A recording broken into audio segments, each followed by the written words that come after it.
नाम किसका? प्रभु का पावन नाम, मालिक का सच्चा नाम। प्रेमियों, संत महात्मा से सत प्रकट होता है और सत्संग से महात्मा मिलते हैं और सत्संग से सत प्रकट होता है। यानी महात्माओं के साथ मिलने से ही उसी को सत्संग कहते हैं। तो सत्संग सुनने में तो बड़ा सरल लगता है, लेकिन उतना आसान नहीं है। सत्य का प्रकट होना बहुत कठिन काम है। अगर सत्य प्रकट हो जाए, सत्य अगर हमको मिल जाए, सत्य की वाणी हो, हमेशा सत्य प्रकट हो, तो समझ लेना तुम्हारे जीवन में एक बहुत बड़ा बदलाव आ रहा है। महात्मा का प्रभाव हमारे आपके अंदर हो रही है। अभी के समय में मन की इच्छाएं और मन का राग, मन की कल्पना, मन का भेद इतना बड़ा प्रभाव है कि हमारा छिपा हुआ जीवात्मा जो सत्य के स्वरूप में है वो दिखाई नहीं देता है और समझ में भी नहीं आता है। लोग बोलता है मन ही मंदिर है।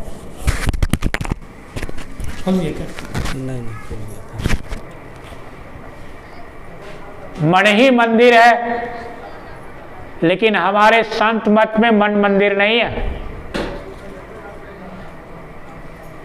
मन इसलिए मंदिर नहीं है, घाट हमारा मंदिर है, जिसको हम लोग 10वां दरवाजा कहते हैं। 9 दरवाजा जितने हैं इंद्रिय दरवाजा है। 3 आँख, जिसको हम लोग 2 आँख जो बाहर की तरफ दिखाई देता है, स्थूल जगत को हम लोग देखते हैं, और तीसरा नेत्र है जिसको हम लोग घट कहते हैं, यानी शिव नेत्र, जिससे हमको परमात्मा, देवी देवता या ऊपर के लोगों का जो दर्शन हो उसको हम लोग तीसरा नेत्र कहते हैं। 3 नाक, 2 नाक, जिसे हम लोग घ्राण शक्ति से सांस लेते और छोड़ते हैं, लेकिन एक तीसरा नाक है जिससे हमको ऊपर की घ्राण शक्ति के द्वारा ऊपर का हम लोग सांस लेते हैं। और तीसरा कान, 3 कान है। बाहर का कान, जिससे हम लोग बाहर की दुनिया को सुनते हैं, समझते हैं, और तीसरा कान वो हुआ जिससे हम लोग ऊपर की वाणी को, आकाशवाणी, देववाणी, कलमा आयाते या जो भी घंटा संग जिसको कहते हैं, ऊपर की बात को हम लोग सुनते हैं। ये 9 इंद्रियां हैं। और 10वां द्वार जिसको कहते हैं, जिसको हम लोग घट कहते हैं, और शिव नेत्र, जिसके द्वारा हम लोग ईश्वर का साक्षात्कार या परमात्मा का दर्शन हमको होता है। तो ये जो 10वां द्वार है हमारे पास है। बाकी किसी जीव जंतु या किसी भी प्राणी जगत में जो भी है संसार में, ये सारे पेड़ पौधे, गाय बैल बकरी, ये जितने भी जीव चराचर में जितने भी हैं, मनुष्य छोड़ करके ये 10वां नेत्र किसी के पास नहीं है।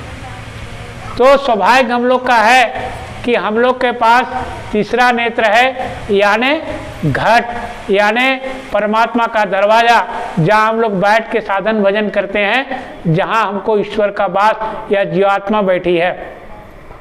हालांकि जीवात्मा का केंद्र सब जीवों में 2 आँखों के बीच में ही होती है, लेकिन उनके पास चेतन शक्ति नहीं है, इसीलिए उनको घाट नहीं कहा सकता है। लेकिन वहाँ जीवात्मा सब जीव में बराबर अवस्था में सबके साथ है।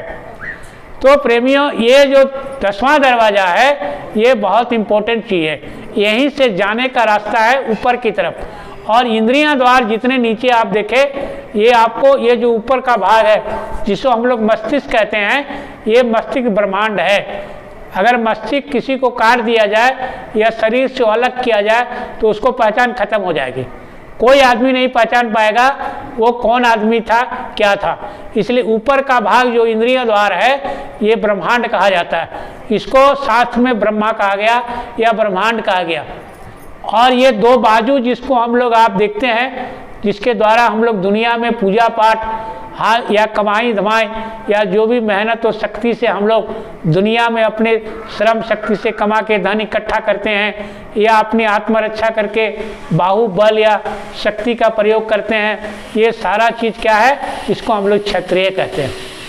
और पेट, जिसको हम लोग भोजन करने के बाद हमारे पेट में अनाज जाता है, ये सारा इंद्रियों को शक्ति प्रदान करता है, इसलिए इसको हम लोग वैश्य कहते हैं। और बाकी नीचे का जो भाग है आपको इंद्रिय द्वार, आपको जो भी है हाथ पैर, ये सारे गुदा द्वार, ये सारे क्या है, शूद्र है। ये शरीर की सेवा करता है। ये सारा सिस्टम जो हम लोग का बना हुआ है, शरीर का कोई हुक्म नहीं देता है। मुंह में हम लोग भोजन तो डालते हैं और भीतर का सारा सिस्टम ऐसा बना हुआ है, सब अपने आप काम हो रहा है। कोई पेट को हुक्म नहीं देता है खाना पचन करो, वो पेट अपने आप काम करता है। उसके पास समय निर्धारित है, इतना बजे के बाद इतना बजे तक पेट खाली कर देना है, इतना बजे से इतना बजे तक पेट का भोजन को वहाँ भेजना है, इतना बजे तक ये कचड़े को, पानी को, पेशाब को, पैखाना को मल द्वार से निकालना है। कहाँ भी भीतर खराब होता है इंद्रियों के अंदर, सारे शरीर के अंदर उसको खराब करता है। ये जितने स्नायु तंत्र हैं, नाड़ी तंत्र जिसको हम लोग कहते हैं, जिसके द्वारा हमारा ज्ञान तंत्र से लेकर के जो भी रक्त वाहिनी है, जिसके द्वारा हम लोग खून या सारा चीज़ का जो संचालन होता है, ये सारे संचालन में हमारा ये शरीर का सारा सिस्टम ऑटोमेटिक चल रहा है, कोई चलाता नहीं है। कब तक चलता है, जब तक यहाँ जीवात्मा बैठा है। तो जीवात्मा जब तक रहती है तब ये अस्क इसका जो है, इसका प्रभाव हमरे मुदा चक्र में रहता है। गुदा चक्र किसको कहते हैं, जहाँ हम लोग मलमार्ग है, जहाँ हम लोग ये यहाँ एक नस है, भेन है। आप लोग गौर कीजिएगा, एक नाड़ी रीढ़ की हड्डी है, रीढ़ की हड्डी में एक पाइप जाता है, उस पाइप के द्वारा सारा शरीर का स्नायु तंत्र भीतर की ओर यहाँ जाता है और वहाँ से सारे हाथ में, पैर में, स्नायु में, ये सारा सिस्टम में जा कर के सारा काम करता है। तो जब हमारा प्राण शक्ति यानी हमारा जीवात्मा जब धीरे धीरे यहाँ से निकलती है, वो सारा चीज़ को समेटना शुरू करता है और वहीं से समेटने के बाद धीरे धीरे यहाँ करके घाट में आती है और यहाँ से निकल जाती है। और जब जीवात्मा निकल जाती है, ये सारा सिस्टम फेल हो जाता है। ये सिस्टम जो है हमारे शरीर में जो काम करता है, ये शरीर का सारा जो प्रणाली है, सारा इंद्रियां जो प्रणाली है, सारा जो कर्मेंद्रियां है, ये सारा सिस्टम खत्म हो गया। कब खत्म हो गया, जब हमारा जीवात्मा शरीर से चला गया। जब मरने के बाद हम लोग क्या बोलते हैं, मरने के बाद बोलते हैं चला गया। कौन चला गया, इसका कोई व्याख्या नहीं करता है, नहीं है। कौन नहीं है, शरीर तो वहीं पड़ा हुआ है, घर में था, वही शरीर है, वही आँख है, वही कान है, वही पैर है, सब कुछ वही है। अगर कपड़ा पहना हुआ है तो वही कपड़ा भी है, उसके सामने जूता पहना हुआ है, जूता भी है, उसके अगर बदन में कपड़ा लगता है तो वही पहना हुआ है, सोना चांदी अंगूठी है तो वही पहना हुआ है। लेकिन अब आदमी नहीं है, उसको हम लोग बोलते हैं मुर्दा, यानी शव हो गया, शिव से शव हो गया। शिव कहते हैं जीव को। तो कहने का अर्थ यह है, ये सारा संसार का खेल किसका है, जीवात्मा का खेल है। और जीवात्मा जब तक है तब तक इसका प्रभाव हमारे शरीर में है। संसार में जीवात्मा सबका बराबर है, हिंदू है उसका भी वही जीवात्मा है, मुसलमान है उसका भी जीवात्मा वही है, क्रिश्चियन है उसका भी जीवात्मा वही है, सिख है उसका भी जीवात्मा वही है, चाहे किसी जाति में है उसका भी जीवात्मा है, इंग्लैंड का रहने वाला आदमी का भी जीवात्मा वही है। अमेरिका के रहने वाला आदमी का भी जीवात्मा ही है, लेकिन शरीर अलग अलग हो सकता है, लेकिन जीवात्मा एक ही है। तो ये संसार का खेल किसका है? जीवात्मा का खेल है। और जीवात्मा कौन है? ईश्वर का अंश है। हम लोग रामायण में पढ़े हैं और गुरु महाराज भी बताते हैं कि ईश्वर अंश जीव अविनाशी, सहज सकल सदा सुखरासी। तो ये जो जीवात्मा ही का भेद है, जो हमारे हम के आपके बैठे हैं, ये परमात्मा का अंश है। और इसी जीवात्मा के चलते ही ये शरीर का सारा क्रियाकलाप चलता है। और जीवात्मा जिस दिन यहाँ से चली गई, उस दिन सारा शरीर का खेल, राजा था राजा चला गया, प्रजा था प्रजा चला गया, मंत्री था मंत्री चला गया, वकील था वकील चला गया, डॉक्टर है डॉक्टर चला गया। तो जब तक जीव का भेद है इस संसार में, और इस भेद को जानने के लिए आपको महात्मा के पास जाना पड़ेगा। जीवात्मा का भेद, जीवात्मा का मालिक, जीवात्मा को ले जाने की क्षमता अगर किसी को है, किसी देवी देवता के पास नहीं है, किसी डॉक्टर इंजीनियर के पास नहीं है। डॉक्टर इंजीनियर बड़े से बड़े मशीन बना सकता है। हवाई जहाज से आज मंगल ग्रह चला गया, बुध ग्रह चला गया, सैटेलाइट से आज बड़े बड़े ग्रहों में चला गया। डॉक्टर लोग फेफड़ा बना दिया, हृदय बना दिया, मस्तिष्क बना दिया, पैर अलग बना दिया, गुदा बना दिया। शरीर का कोई भी अंग अगर खराब हुआ, डॉक्टर उसको रिप्लेस करके चेंज कर दिया, लेकिन आज तक जीवात्मा का कोई चेंज नहीं कर सका। कर सका क्या? कोई आदमी मर गया तो उसको बचा दिया? कोई नहीं बचाया। ये खेल जीवात्मा का है, ये साधारण चीज नहीं है, लेकिन इसका डॉक्टर है। एक डॉक्टर कौन है? वही हमारे संत सद्गुरु, वही डॉक्टर हैं। तुम बैठे रहो, तुम यहीं पर बैठे रहो, तुम उस साधन से तुमको इस लोक से उस लोक तक बैठा के ले जा सकते हैं।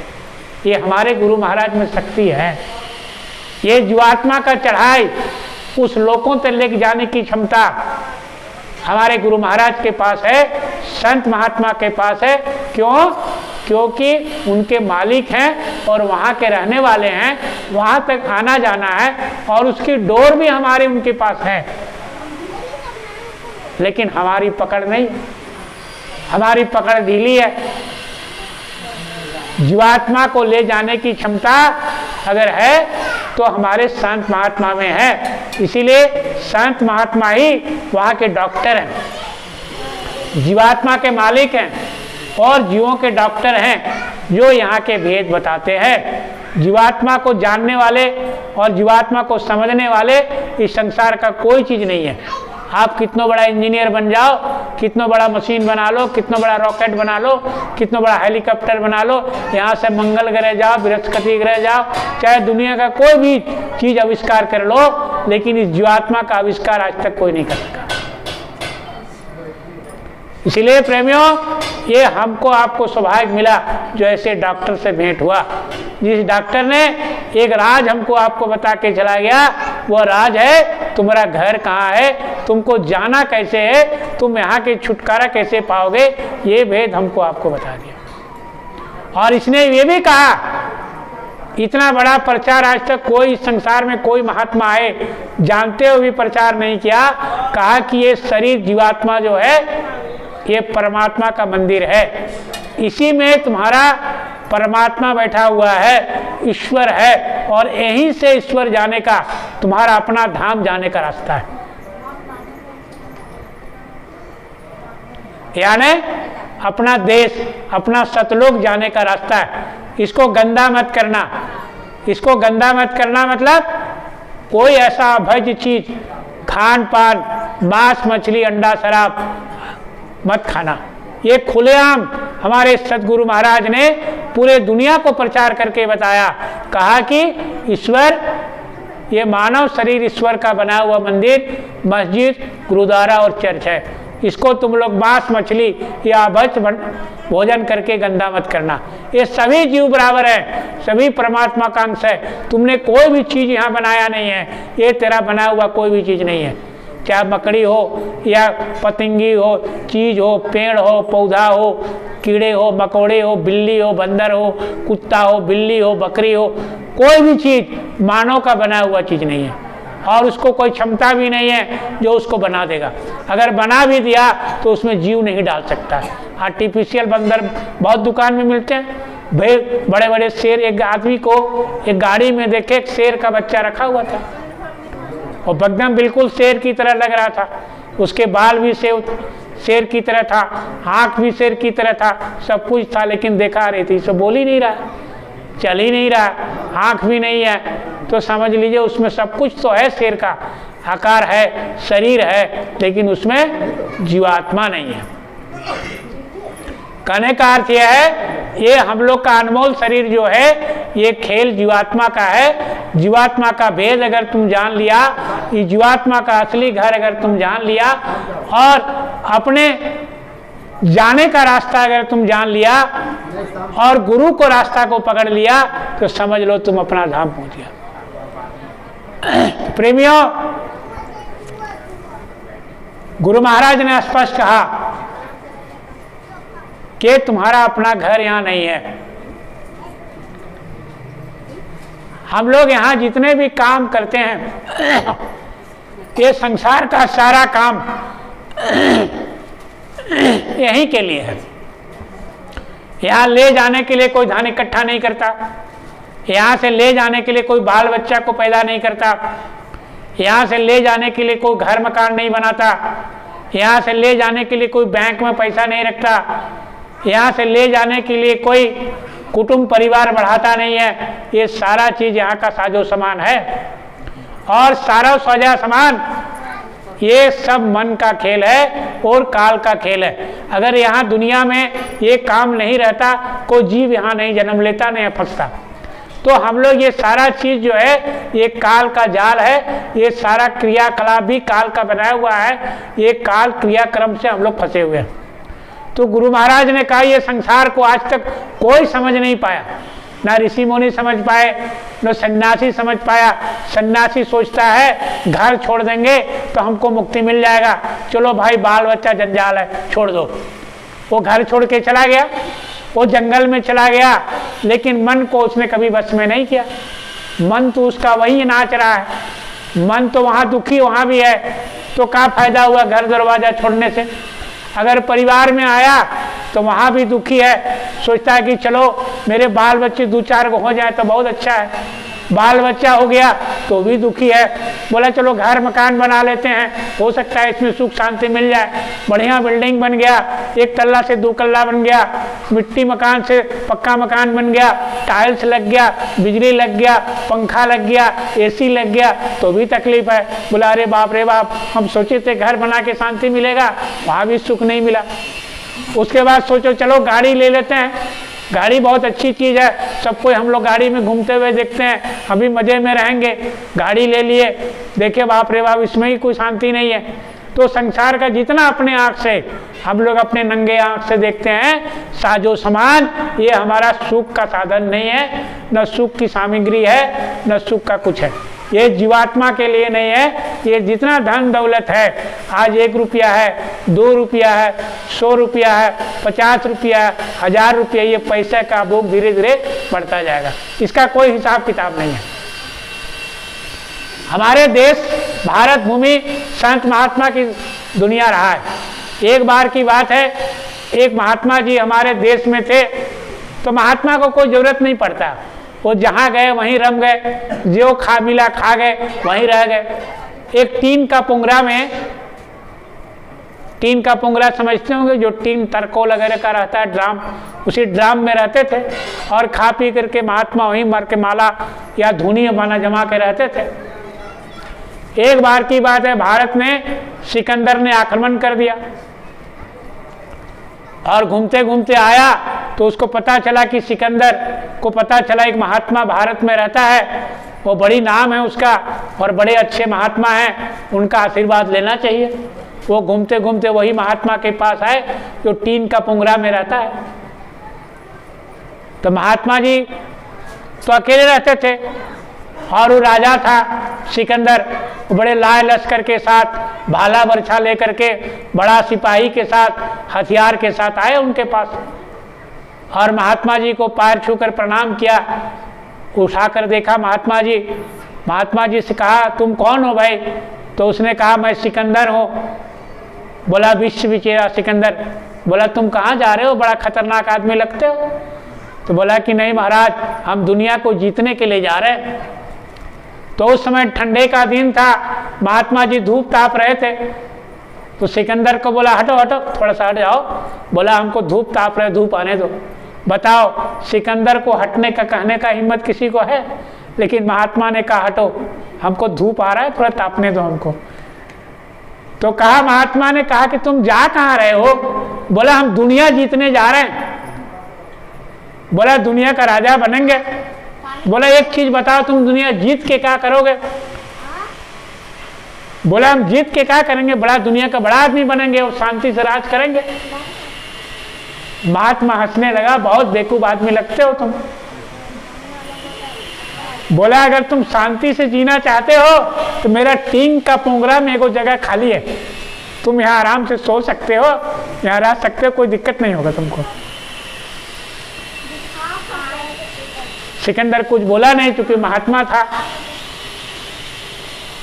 सिकंदर चला गया, रास्ते में लड़ते लड़ते मर गया। जब मरने लगा तो जिस वैद्य ने उसको उपचार किया था, कहा कि भाई देखो, जिस वैद्य को ने मेरा उपचार किया, दवा दिया, उसको बोलना मेरा अर्थी उठा के ले जाएगा, ताकि ये पता चले कि जो इलाज करता है, जो वैद्य भी इलाज करता है, वो आदमी मरता भी है। और मेरे दोनों हाथ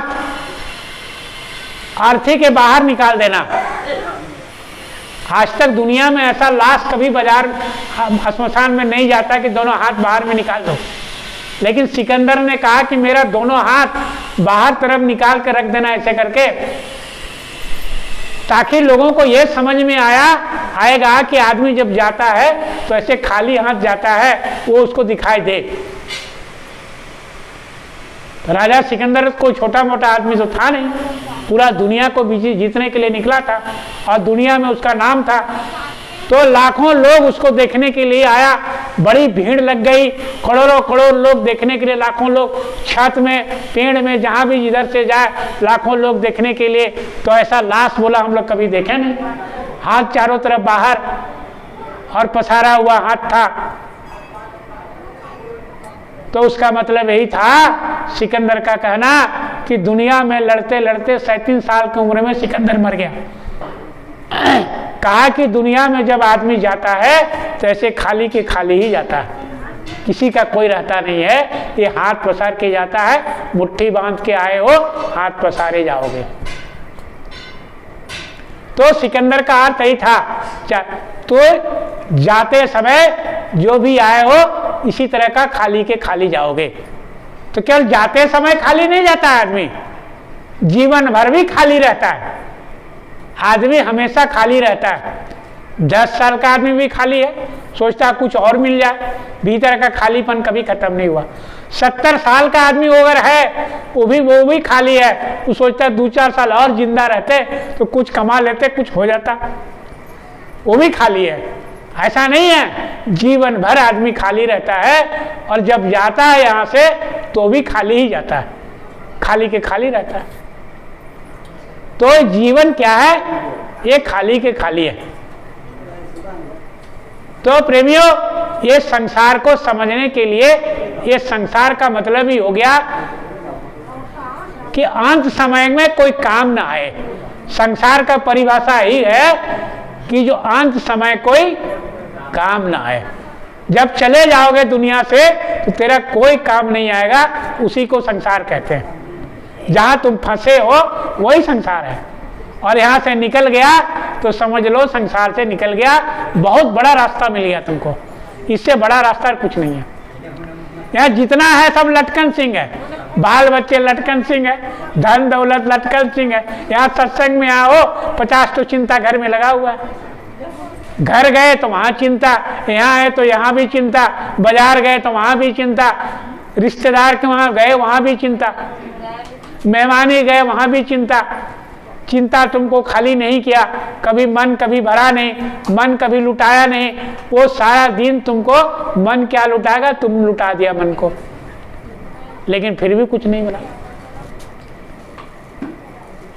तो प्रेमियों, ये संसार जो है क्या है, संत महात्मा कहते हैं कि समय रहते तुम अपना काम कर लो। क्या कर लो काम? जीते जी कुछ कर लो। जीते जी पाने का रास्ता है, परमात्मा पाने का रास्ता है। मरने के बाद आज तक कोई ईश्वर से भेंट नहीं किया, भगवान किसी को मिला नहीं, और मर के जो भी गया यहाँ से लौट के कोई आया भी नहीं बोलने के लिए हमको, आपको, रिश्तेदार को कि भाई हम फल्ला जगह बैठे हैं, वहाँ आना, हम वहाँ बैठे हैं, कोई देवी देवता बैठा है, या हम स्वर्ग लोक में हैं, या नरक में हैं, या कहीं है। मरने के बाद कोई लौट के नहीं आता है, किसी की ताकत नहीं है लौट के आए। चाहे आपको कितना ही प्रिय आदमी हो, कितना उसको चाहते हो, कितना पसंद करते हो, वो लौट के कभी आज तक नहीं आया। ये मृत्यु भूमि है, सब कोई मरता है। एक दिन एक बात है, एक बुढ़िया को बहुत दिन बाद एक लड़का हुआ, सॉरी, एक महिला को बहुत दिन बाद एक लड़का हुआ, बच्चा हुआ घर में, तो बहुत खुश थी। सोचो भाई चलो बहुत दिन बाद मालिक ने हमको एक संतान दिया। कुछ दिन के बाद वो लड़का बीमार हो गया, बीमार होने के बाद मर गया। बहुत रोने धोने लगी और भगवान को भी गाली गलौज करने लगी। दुखी होकर के कहा, भगवान कैसा निर्दयी है, हमको बच्चा दिया भी, कुछ दिन के बाद ले लिया और मर भी गया। तो उसी समय भगवान बुद्ध वहां से आ रहे थे। भगवान बुद्ध उसी रास्ते से आए तो हाथ जोड़कर बोली, प्रभु आप तो भगवान हैं, अंतर्यामी हैं, मेरा बेटा देखिए जन्मे हुए कुछ दिन हुआ था, हमको भगवान की दया से बच्चा हुआ भी तो ये मर गया, आप जानिए ऐसा क्यों हुआ, आप तो भगवान हैं, आप जानते हैं। वो बहुत रोने लगी। तो भगवान बुद्ध को बड़ा दया आया, कहा कि देखो इसको समझाना तो बड़ा मुश्किल है। भगवान बुद्ध सोचा, जो औरत अपने बेटा से व्याकुल होकर के अपने पुत्र वियोग से रो रही है, उसको समझाना बहुत सरल नहीं है।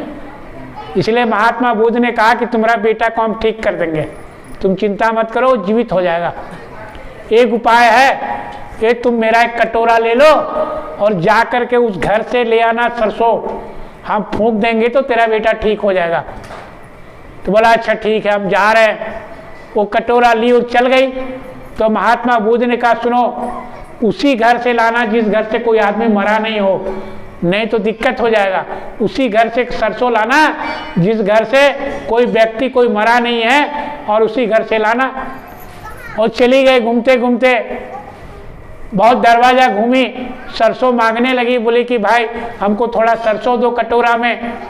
तो कहा हाँ ले लो, लेकिन एक चीज तुझसे पूछना है, तुम्हारे घर में कोई मर तो नहीं गया है?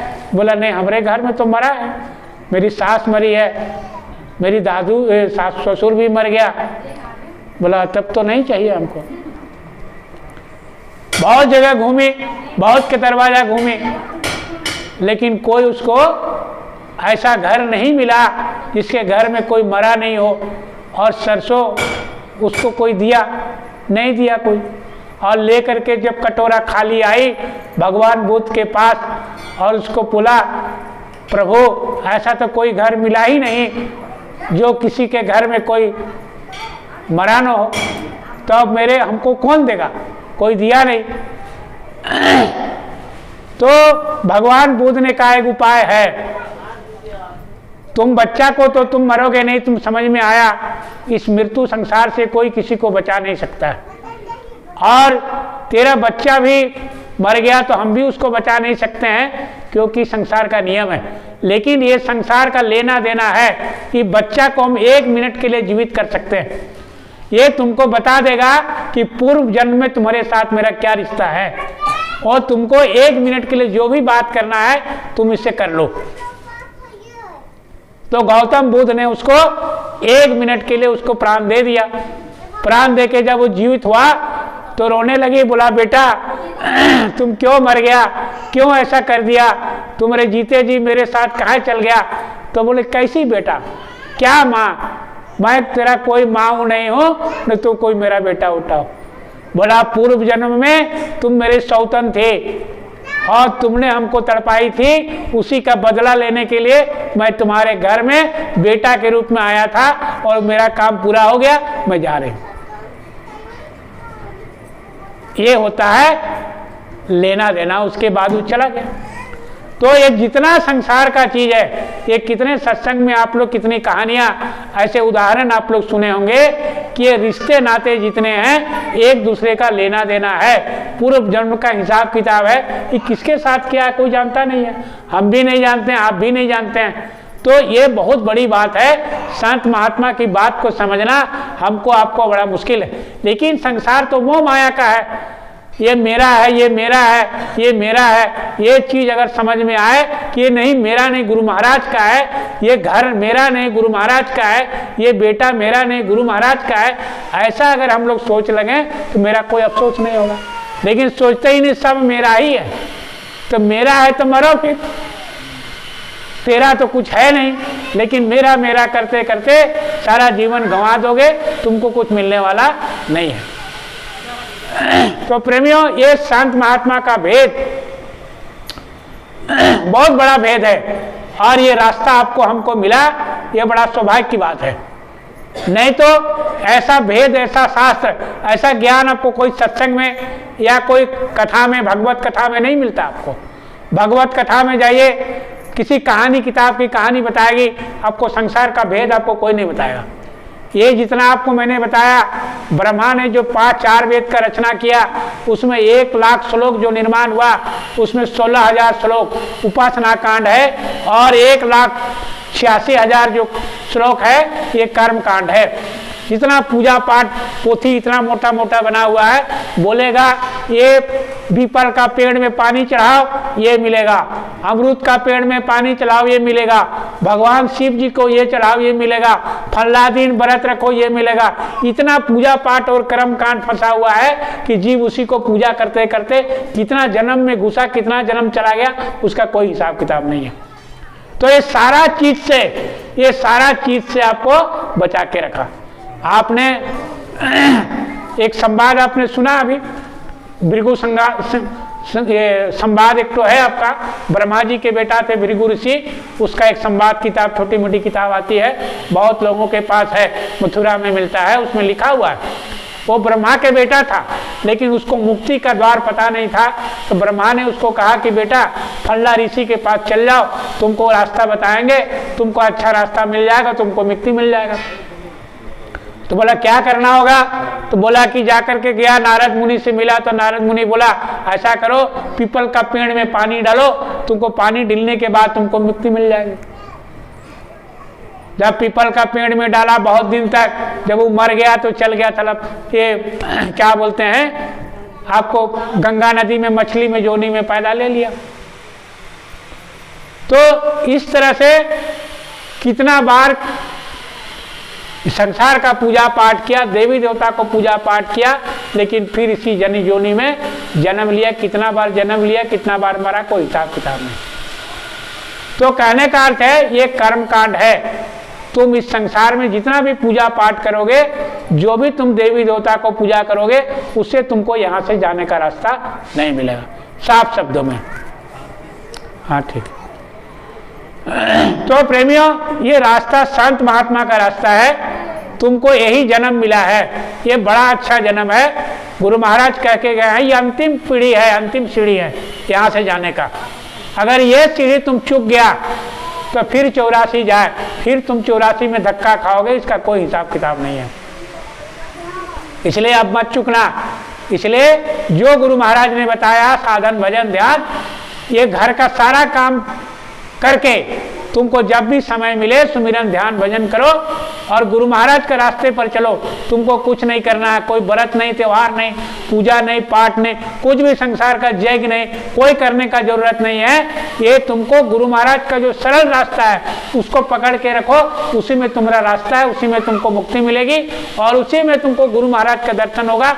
जब भी दुख मुसीबत या कुछ भी आए, ये जय गुरुदेव नाम बहुत काम का है। अंतिम समय तुम जाने लगोगे, इसी नाम से तुम्हारी उद्धार होगी।